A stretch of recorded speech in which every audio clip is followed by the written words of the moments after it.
Ассалаумағалейкум қадірменді көрермендер, біліп жүр арнасына қош келдіңіздер. Бүгінгі біздің қысқаша хабарымызда Қазақстанға ең қажетті қару-жарақ түрлеріне тоқталатын боламыз. Ендеше кеттік. Өкінішке қарай, кім өзінің армиясын тамақтандырғысы келмесе, ақыры басқа біреудің армиясын тамақтандыруға мәжбүр болады деген қанатты сөз өзінің өзектілігін әлі күнге дейін жойған емес. Сонымен өз кезегінде Қазақстанның қарулы күштері қазіргі жағдайда әрине жағдайы жаман емес, елді қорғауға күш қабілеті жетеді деген ойдамыз. Бірақ сонда да қазіргі геосаяси жағдайға байланысты Қазақстанның қарулы күштерін батыстық әскери стандарттарға тез және батыл өткізу керек, және шетелдік, соның ішінде батыстық сапалы қару-жарақтарды сатып алуға ақшаны аямау керек деп ойлаймыз. Ең алдымен еліміздің әуе және зымыранға қарсы қорғаныс жүйелерін дамытуымыз керек.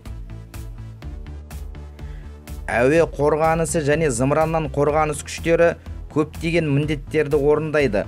Олардың негізгілері аэроғарыш саласындағы агрессияға тойтарыс беру және жаудың аэроғарыштық шабуылының соққыларынан қорғау, мемлекеттік және әскери басқарудың жоғарғы эшелондарының басқару пункттері, әскери күштердің шоғырланған аудандарын, әкімшілік саяси орталықтар, өндірістік экономикалық аудандар, аса маңызды экономикалық және елдің инфрақұрылымдық нысандары, маңызды мемлекеттік нысандарға шабуыл жасайтын әлеуетті қарсыластың баллистикалық зымырандарының оқтұмсықтарын жою болып табылады.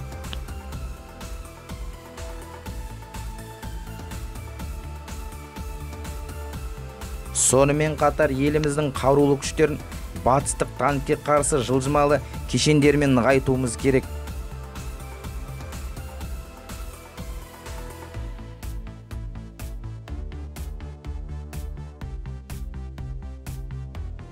Танкке қарсы зымыран кешендері қарсыластың бронды техникасын, атыс нүктелерін, жау бекіністерін жоюға қабілетті, дәлдігі жоғары қару. Ол шабуыл және қорғаныс үшін қолданылады. Жаяу әскерлерді қорғауды қамтамасыз етеді. Жоғары дәлдіктегі кешендер пассивті және белсенді кедергілерге төзімді, дәлдігі тиімді. Танкке қарсы зымырандар жау нысандарын жоюды қамтамасыз етеді.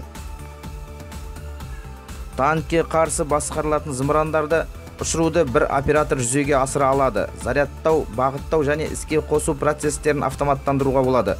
Техника мобильді, атыс аймағынан тез кетіп, керіс соққылаудан аулақ бола алады.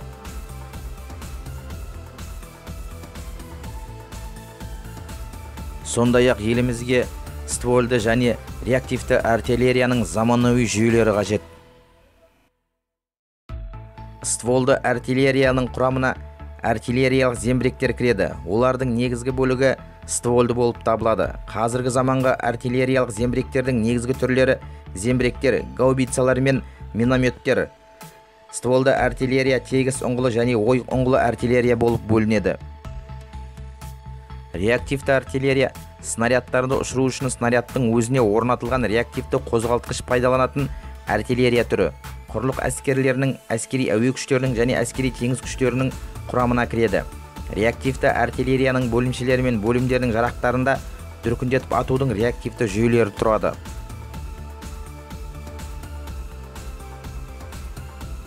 Қазіргі таңда елімізге қажет қарулардың түрі ол өздігінен жүретін артиллериялық қондырғы болып табылады.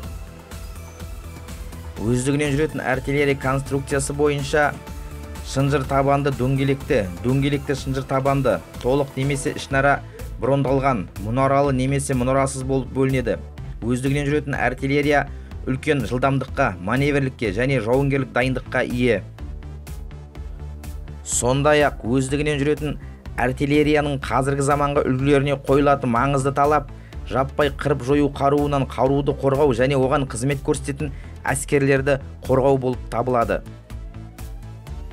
Өздігінен жүретін зембіректер мен гаубицалар кез келген ауа райында тәулік бойы жау территориясындағы нысанаға дәл соққы бере алатын жалғыз қару болып табылады. Заманауи технологиялар олардың мүмкіндіктерін арттырып, ұрыс алаңындағы осалдығын азайтты.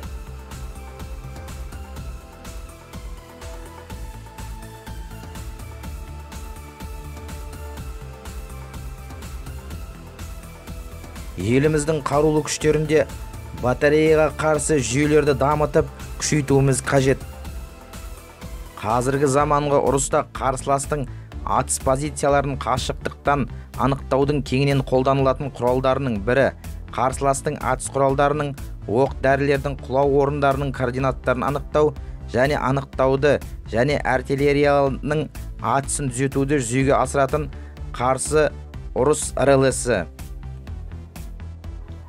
Жаудың атыс позицияларын анықтау үшін радиолокациялық қарсы ұрыс станциялары қолданылады.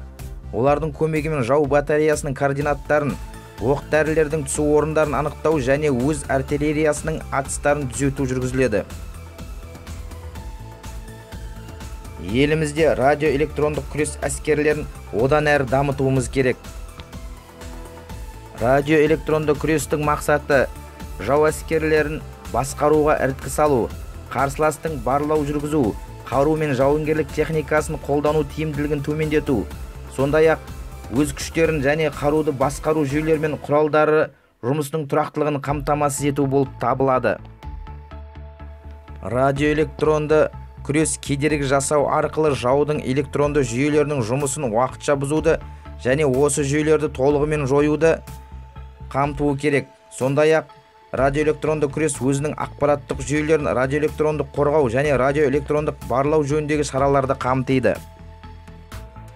Еліміздің қарулы күштеріне заманауи және кедергілерге және байланыс жүйелерін тыңдауға төзімді әртүрлі ұшқышсыз кешендер қажет. Алғашқы соғыстардың басынан бастап, ұрыс алаңында жауынгерлердің ең құнды өмірлерін сақтау мүмкіндігі ең маңызды және перспективалы болды.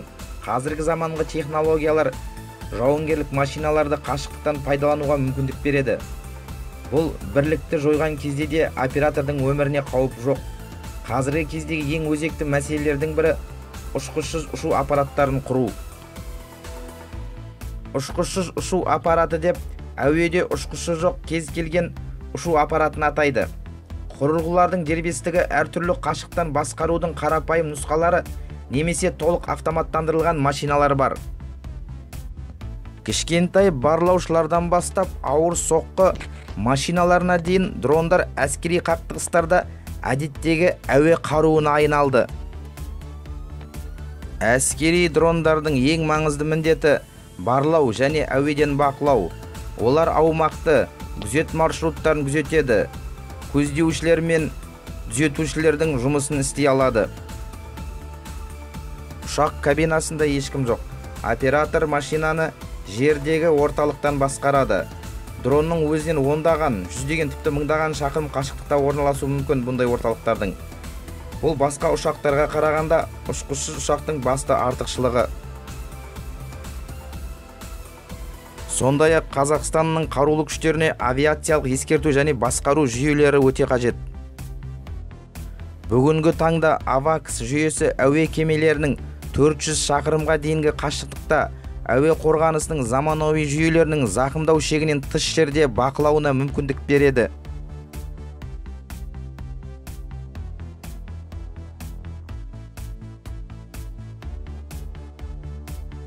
Сонымен қатар, Қазақстан әуе қорғаныс күштеріне әскери авиацияға жанармай құюшы ұшақтарда қажет. Заманауи соғыс жағдайында қосалқы әскер түрлерінен жанармай құю авиациясы қазіргі кездерде негізгі әскери күштердің біріне айналды.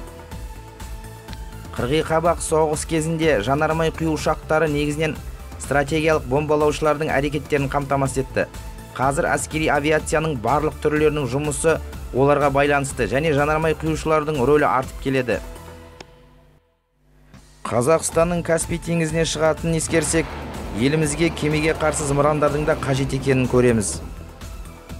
Кемеге қарсы зымыран су үсті нысандарын жоюға арналған. Ол кемеге қарсы зымыран кешендерінің құрамына кіреді. Оған зымыранның өзінен басқа тасымалдаушы, яғни кеме, сүңгуір қайық, ұшақ, тікұшақ, жылжымалы жағалау қондырғысы, ұшыру қондырғысы, басқару кешені, кейде жетекші жүйенің тасымалдаушысы кіреді.